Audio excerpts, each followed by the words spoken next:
Hello and welcome to another Bad Comic Review. This time we are looking at Batman issue 43, part of the 2016 Rebirth stories, written by Tom King, with art by Mikhail Janin and Hugo Petrus, Jun Chung on color, Clayton Cowles letterer, and James Rich on editor. Alright, so, Jamie Rich, what are you doing? Why are you letting this crap fly? So, Catwoman and Poison Ivy are having a little chit-chat in the park for like half the book, and Batman, with his traumatic brain injury, is sitting in the hospital for the other half of the book.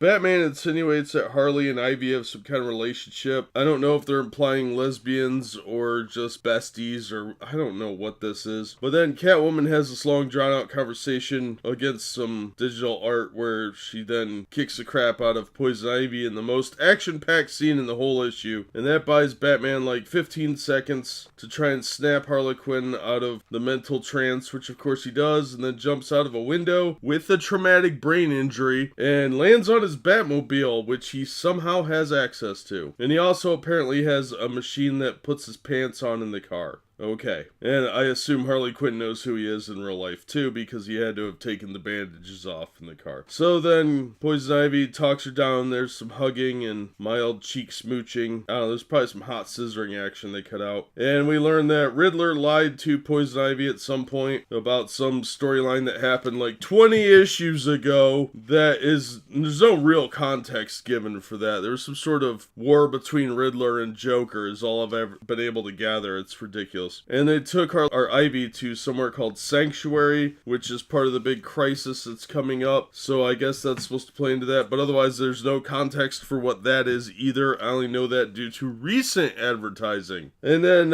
Batman and Catwoman make out a little bit. This was so boring. First of all, the whole storyline made almost no sense. Poison Ivy is vastly overpowered, and I don't know what I was supposed to get out of this. This was like watching a telenovela without subtitles. It was just weird and kind of boring. I would rather go back to college and listen to a monotone professor drone on about economics or something else that I don't care about for 2 hours than reread this garbage. It was so low energy, uninteresting nonsense that I don't even think the writer had any interest in what he was writing. I don't know why people like this book. I really don't. I keep waiting for it to get good like everybody tells me it is, but it's just, it's like boring people telling you about their vacation. That's how it feels. This is a book for boring people that don't know what action and or adventure is. I do not understand what this is and how this is getting past editorial. This is boring. Nothing happens except talking and relationship advice. I don't know what